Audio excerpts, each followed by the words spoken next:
Hospital operations will continue as usual unless otherwise advised by hospital management. On Grand Bahama, this is Rand Memorial and the others, all hospital offices will be closed Monday, September 29, 2025. All clinics will be closed Monday, September 29, 2025. All personnel rostered for storm duty are requested to report as scheduled. Questions should be directed to the relevant heads of department. All clinics and outpatient services will resume as usual on Tuesday, September 30th. Elective surgeries will continue as scheduled on Tuesday, September 30th. Now, I'm not sure why they say that about Grand Bahama, but I know that that was in the notice. But I don't know that you can do that with Grand Bahama since Grand Bahama is still within the area of the storm. And so that's sort of concerning for me that they would have included that in the notice. But I would urge those persons in Grand Bahama to pay careful attention. And then we saw this notice online. It says, above the law. So the minister responsible for education said that all schools in New Providence and other affected islands will be closed on Monday, September 29, 2025. So please tell the Bahamas Times how the King's College gets to be open and forcing workers to come to work. And it says, did the Ministry of Education give special green light for them? We hope not. We call on the ministry to tell King's College to get in line and stop forcing Bahamians to work during these type of times. And so King's College, you hear somebody complaining about you on social media. I don't know who the person was who made the complaint, but I know it wound up on the Bahamas Times page. King's College, if you're doing foolishness, get it together. All right.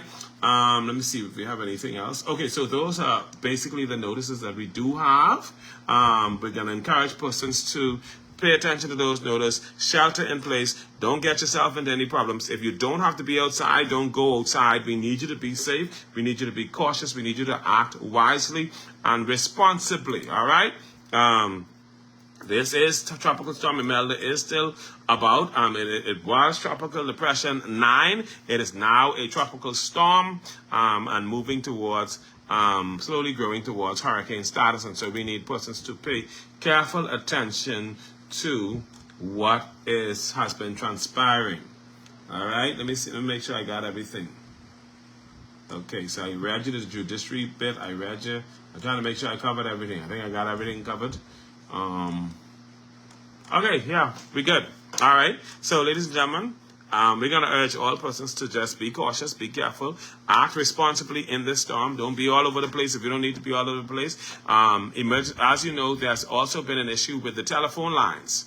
And this creates a problem for us with persons who have emergencies. And so if you have an emergency and this is affecting you, they said you can still dial 911. However, the calls are being answered in Grand Bahama because they are having challenges with the phone lines in Nassau. And so you need to pay careful attention to that. And you need to make sure set up for emergency contacts, whether it's with your families, whether with other persons, so that in the event that something goes wrong, you are able to have somebody that you can reach out to who can help you in addressing your situation. Don't just depend on dialing 911. Make sure that you're in contact with family members. Things are happening and happening very quickly.